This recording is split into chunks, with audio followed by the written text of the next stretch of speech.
Today we're taking a look at these NBA matches, which are happening on Thursday, March 23, 2023, and giving you our team and total picks for today. Welcome back to High Stakes.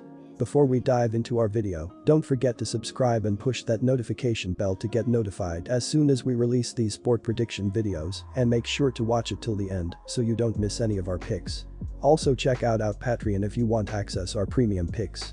Our Patreon is a way for us to help you improve your chances of making more money. You will find the link in description and comment section below.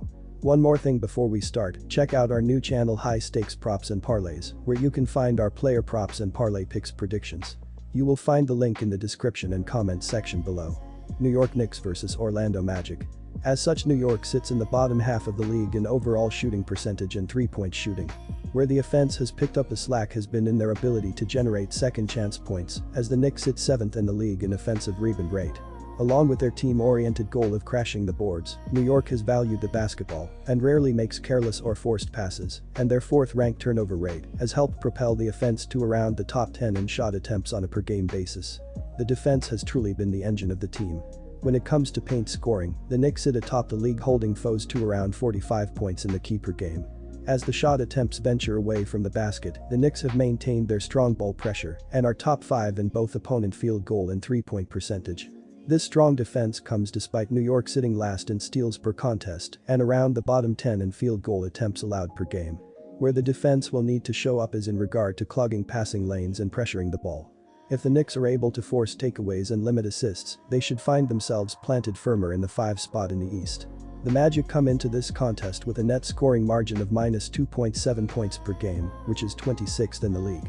Orlando's offense has sputtered at times this season, and a large part has been due to their lack of ball security, as the Magic turn it over around 15 times per game on average, which is bottom 5 in the NBA.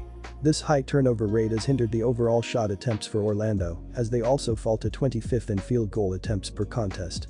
Orlando has been strongest on the inside, where they generate around 50 points per game, but will have their work cut out for them, as the Knicks boast the best interior defense in the league.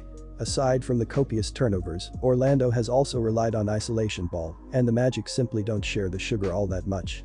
Their 27th ranked assist rate has made the Magic easier to guard, but they have been able to find ways to get to the line, where they sit 5th in made free throws per game. It isn't a hyper-efficient method of scoring, but if the Magic attack the paint, they could find themselves generating several points with the clock stopped. Likewise, the Magic's interior defense has been their strong suit, as they rank 10th in points allowed in the paint per game, with around 48. While Orlando does sit bottom 10 in opponent field goal percentage, they have done well to force turnovers and are 8th in the NBA in field goal attempts allowed per game. The Magic have also applied strong ball pressure along the perimeter and find themselves sitting 8th in the league in opponent three-point shooting.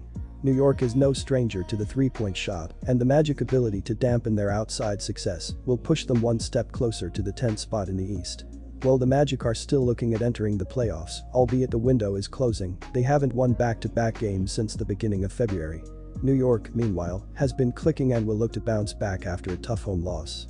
New York should control the paint and also limit the Magic on the boards, while generating their fair share of second-chance points. Orlando has been far too reliant on getting to the line, and New York has done well to play smothering defense without fouling. Take the Knicks minus 3 points here. Both of these squads have relied on their defense to will them to victory, and both sit around the top 10 in opponent-made field goals per game. Likewise, each team sits in the bottom half of the league in terms of pace of play. While Orlando has had trouble securing the basketball, New York hasn't been lethal in transition by any means.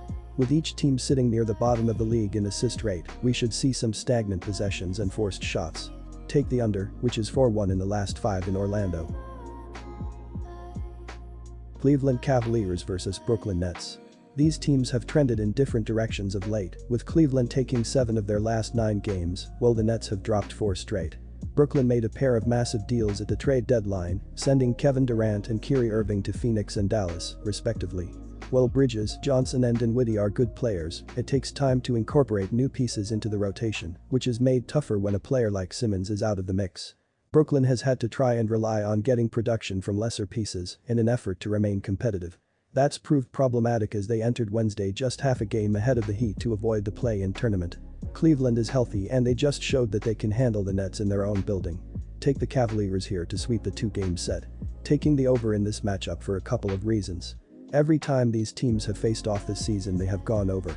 When they faced off on Tuesday, they went 6.5 points over the total set at 217.5, and when they faced off in December, they went 21 points over the total set at 221.